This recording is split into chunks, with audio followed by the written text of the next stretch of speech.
बहू और बुलेट। घर के बाहर फट फट फट की जोर से आवाज हुई। सीमा को लगा कि पटाखे फूट रहे हैं। वो डर के मारे घर से बाहर निकली। देखा तो सामने योगेश यानी कि पतिदेव एक बुलेट बाइक पर बैठे हैं। अरे डर गई क्या? बाइक लेकर आया हूँ तुम्हें घुमाने के लिए। सच में? मुझे लगा पटाखे फूट रहे हैं।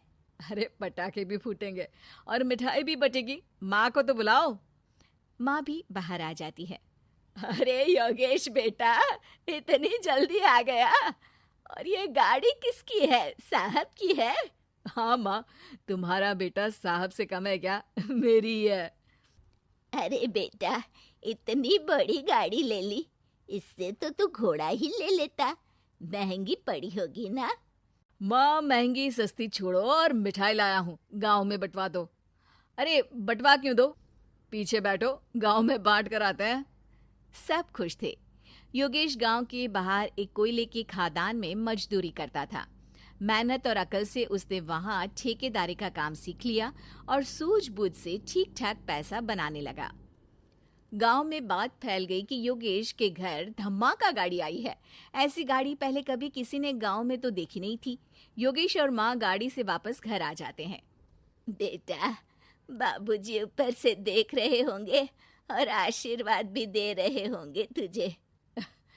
वो होते तो उनको भी घुमाता माँ। पूरे गांव में नाच नाच के मिठाई बांटने जाते। जैसे मैंने नाच नाच के बांटी थी जब वो अपने लिए एक साइकिल लेकर आए थे। बस बस, बाबूजी दो बात भी सुनाते कि फटफट वाली फटफटी ले आया। सीमा आगे कहती है, अपने लिए तो ये गाड़ी ले आए और मेरे लिए? अरे ये गाड़ी तुम्हारे लिए ही तो है। पक्का मेरे लिए है? अरे पक्का तुम्हारे लिए है। अगली सुबह जब योगेश सो रहा होता है तो उसे बाहर से गाड़ी की आवाज आती है। वो घबरा कर चिल्लाता है, चोर चोर, मेरी गाड़ी ले जा रहा है, चोर चोर। माँ भी जागती है और योगेश के साथ दरवाजे की तरफ भागती है। जैसे ही दोनों बाहर निकलते हैं तो देखते हैं कि सीमा गाड़ी चला रही है। अरे बहू, नाक कटवाओगी क्या? ये क्या कर रही हो? अरे गिर जाओगी, ये क्या कर रही हो तुम? सीमा गाड़ी को रोक कर कहती है, सारे गांव में घुमा लाई, कहीं नहीं गिरी। क्या? सारे गांव में घुमा लाई? अरे लोग क्या कहेंगे बहू? सोचा क्या एक बार? यही कहेंगे कि कितनी अच्छी गाड़ी है। अरे तुम्हारे बारे में। हाँ, कहेंगे ना कि देखो कितनी अच्छी गाड़ी पर बैठी है। बहू गाड़ी रखकर योगेश और सासू माँ के पास जाती है। तुमने कब गाड़ी चलाना सीखा? हमारे बाबूजी के पास पुरानी स्कूटर थी, सीख ली। फिर स्कूल में एक मास्टर जी भी ऐसी ही गाड़ी लेकर आते थे, उन्होंने सिखा दी। हाँ, स्कूल के मास्टर आजकल यही सब तो सिखा रहे हैं। पढ़ाई का कुछ सिखाते तो कुछ भला होता। अरे बहू, अब गाड़ी मत चलाना। हमारे परिवार में कभी किसी औरत ने पीछे से आगे की सीट पे आने की हिम्मत नहीं की है। तुम भी मत करना, समझी? जी समझ गई माँ जी।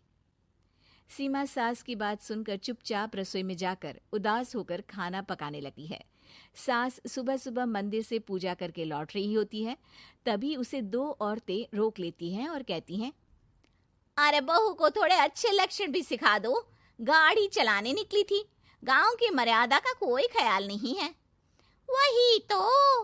अरे पैसे आने लगे हैं तो क्या मतलब कि किसी रीति रिवाज को नहीं मानोगे? अरे समाज में रहना है तो समाज के ढंग से ही रहना पड़ता है। अरे लाज भी नहीं आई बहू को? चूल्हे चौके से निकलकर सीधे गाड़ी लेकर चौराहे चबूतरे नाप लिए, फट फट फट करते हुए। अरे कुछ कह देना उसे। अरे ये क्या कहेगी? बूढ़ी सास है, इनकी थोड़ी ना चलती होगी घर में। हाँ, बहू की ही चलती होगी, मर्जी भी और गाड़ी भी। सास सब सुनकर घर आती है और बहू को चिल्ला के बुलाती है, अरे नाक कटवा दी सबके सामने गाड़ी चलाकर। औरत जात गाड़ी नहीं चलाती। शहरों में तो 4 पहियों वाली गाड़ी भी चलाती हैं और हेलीकॉप्टर, हवाई जहाज भी। शहर में थोड़ी ना रहती हो मैडम साहिबा। आज के बाद गाड़ी से ही नहीं, यूं भी निकलना बंद तुम्हारा घर से। माँ सही कह रही है, कहीं भी जाना हो तो मुझे बता देना, मैं लेकर चलूंगा। आज माँ को तुम्हारे कारण कितनी बातें सुननी पड़ी। इतना कहते हुए योगेश वहां से चला जाता है।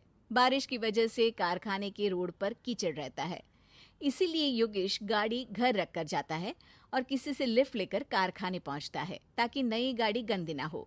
लेकिन शाम को इतनी तेज बारिश होती है कि उसे वापस आने का कोई साधन ही नहीं मिलता। बारिश बढ़ती जाती है। रात के 11 बज जाते हैं। रास्ते में एक नदी का ब्रिज है। अगर उस पर पानी आ गया तो योगेश कारखाने में ही फंस जाएगा। पूरी रात भूखे प्यासे बितानी पड़ेगी। घना अंधेरा, बिजली की कड़कड़ाहट और तेज बारिश। राजेश डर भी रहा था, ठंड से कांप भी रहा था। तभी उसे रोड से आती हुई एक रोशनी दिखती है। वो देखता है कि उसके सामने एक बाइक आकर खड़ी हुई है। वो ऊपर वाले को धन्यवाद देकर उस बाइक वाले आदमी की तरफ बढ़ता है, पर पास जाकर देखता है तो भौचक्का रह जाता है। सीमा, तुम यहाँ इतनी बारिश में गाड़ी पर? पहले बैठो तो, नदी ब्रिज पे आ जाएगी तो जाना मुश्किल हो जाएगा। योगेश गाड़ी के पीछे बैठता है। सीमा गाड़ी चला रही है। मैंने तो तुमको पहचाना ही नहीं। गाड़ी की आवाज तो पहचानी होगी ना। अरे पर मुझे नहीं पता था कि तुम आओगी। अच्छा किया कि तुम आ गई। माँ नहीं आने दे रही थी, पर हमेशा पति पत्नी की रक्षा थोड़ी ना करेगा, पत्नी को भी तो करनी चाहिए। योगेश को सुबह अपने किए पर पछतावा होता है। उसकी आंख में आंसू आ गए जो बारिश की बूंदों में बह गए थे। उसके बाद सीमा को सास ने और योगेश ने खुशी खुशी समाज की सीमा लांघने की मंजूरी दे दी। अब वो जहां भी जाती फट फट फट गाड़ी पे ही जाती।